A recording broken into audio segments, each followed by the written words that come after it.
So this is me going to start lacing the rear wheel of the CB750. Now, after I did the front wheel, somebody explained, or somebody commented that the video is a little confusing and a little complex to follow. So I'm going to try and make this one a little bit clearer, hopefully, and I'll try and lead you through how I've arranged it and how I've organized it. So the first thing I've done is I've got the hub.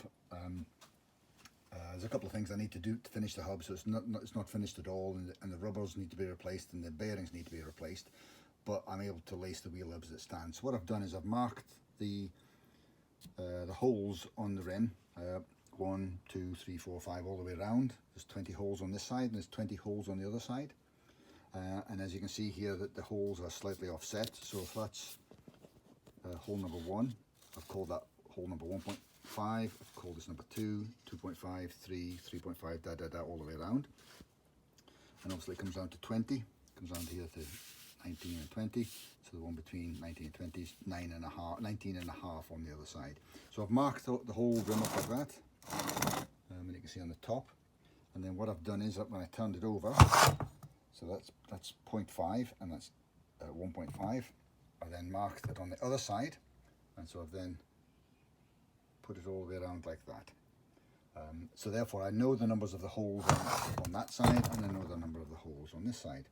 And what I did was, before I disassembled the rim, I took the numbers down, and there is the sheet that I've used. So I now know that on the inner hub, where I've got hole number 1, it goes to the it's an inside spoke, and it goes up from the underneath of that. So it's mostly outside is that way and inside is this way.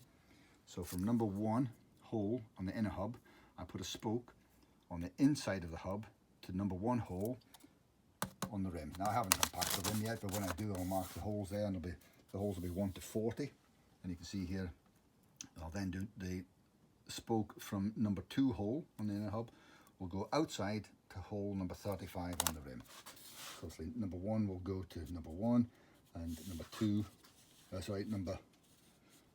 number 2 will then go to number 35. So number 2 will be on the outside and number 1 will be on the inside. You can see here that there's actually some marks where the previous spokes have rubbed up against that.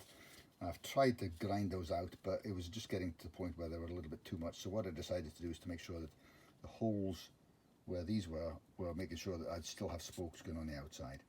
So that's how I'm going to set it up. I'll unpack this, I'll mark these holes up in the rim, and then I'll start to lace it up, and we'll get back to you on how we do that. And here's the bag of spokes with the nuts in it, and we'll start on that. So I've now got all the spokes put into the hub, as you can see, and what I've done is I've also made sure that the spokes are pointing in the right direction. And the way that I do that is that I know that these spokes here that have the button underneath, go to the left, and so therefore anything where I can see a button, I expect the spoke to be going to the right. And so therefore number 1, there's number 1 spoke there, going to the right, number 3, going to the right, and likewise on the bottom you can see that number 2.5, spokes going to the right, 0.5, that one there, spokes going to the right, and 1.5, you can see the spokes are going to the left. And I've done that all the way around to make sure the spokes are in roughly the right position. So then I need to before I mark it on the wheel, I need to make sure it's lined up. So if I look at the holes on the wheel, I can see that I've got holes on the top and on the bottom, and the top holes point this way, and that one points that way. So this one here I know has to go over the spoke that's coming in this direction. And I know that if I take number 2, I'll look on my sheet here, number 2 on the inner hub has to go to number 35 on the outside. So number 2 has to go into a hole that is lined up like this. It can't go into that one because that's on the wrong side. It can't go into that one because it's pointing the wrong way. So number 2 spoke has to go into there. So if I take number 2 spoke and I line it up with that hole there, I'll just put that in just to make sure. That now becomes number 35. So what I'll do is I'll mark that number 35, and then I'll mark it all the way around the rim, get the numbers right, and then we'll check to see how that looks. Well, after a fair bit of time, that's her all laced up now. Hopefully she's in a decent position. I'll just check all the diagrams and lines like that. Yeah, looks okay. They're all still loose. You can see it's rattling about. The next thing I'm going to do is I'm going to put the spacers back under the wheels, under the rim, to make sure I've got the right spacer between the edge of the rim and the hub.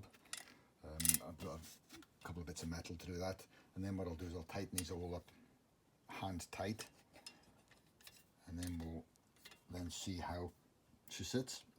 I'll spin her on the axle and see how it looks. So we've now got the spokes hand tight. You can just see that the spacing there is just about right. I'll put the bearings back in and I'll put it on a shaft, and I'll spin it up so you can see how it runs. I'll just put the phone down for a second while I do this.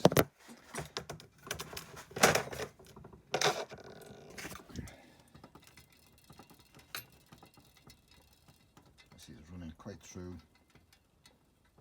It's quite concentric, and it's not running out left to right, and it's not running out off axis. So I'm really pleased with that. That's good.